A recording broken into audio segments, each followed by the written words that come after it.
শুভ অপরাহ্ন সবাইকে। এখন আমরা দাঁড়িয়ে আছি কাঞ্চনপুর সরকারি মহাবিদ্যালয়ের এডুকেশন ডিপার্টমেন্টে। একটা প্যাঁচা এখানে এসে বসেছে এবং এই প্যাঁচাটা দেখানোর মেন কারণটা হচ্ছে কেন প্যাঁচাটা এসছে সেটা বলা, সেটা বোঝানোর। আমরা প্রগতিশীল মানুষরা, আমরা প্রগতিশীল, সেই মতো আমরা আমাদের পৃথিবীকে এগিয়ে নিয়ে যাচ্ছি।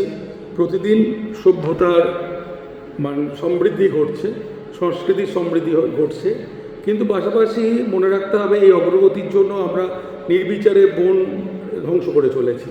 তার জন্য যে অল্টারনেট কিছু ভাবা, সেটা আমরা কতটুকু করছি, যেটা একটু চিন্তা করার প্রয়োজন আছে।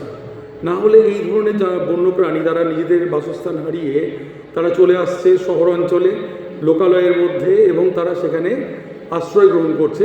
তাদের যে ন্যাচারাল যে থাকার ব্যবস্থা, তারা যে পরিবেশে বড় হয়েছে বা থাকতে চায়, সেই জায়গাটায় তারা ত্যাগ করে আসতে বাধ্য হচ্ছে এবং থাকছে আমাদের ঘরের মধ্যে, বা চেষ্টা করছে তাদের মধ্যে নিজেকে মানিয়ে নেওয়ার। এরকমভাবে চললে একসময় এই বন্যপ্রাণীগুলো হারিয়ে যাবে।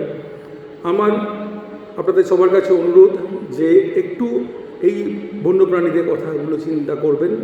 প্রকৃতিকে ধ্বংস না, আমরা নিশ্চয়ই অগ্রগতির পথে এগোবো, কিন্তু পাশাপাশি প্রকৃতিকে বজায় রেখে এগোতে হবে, নাহলে আমরাও কিন্তু এই ধ্বংসের হাত থেকে বাঁচতে পারবো না। এই আবেদনটুকু, এই বার্তাটুকু আপনাদের কাছে পৌঁছে দিচ্ছি।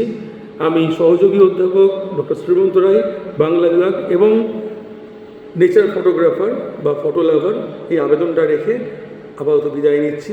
একটু চিন্তা করবেন এদের কথা, এই আশা ব্যক্ত করে আমি বিদায় নিচ্ছি। ধন্যবাদ সবাইকে ভিডিওটি দেখার জন্য।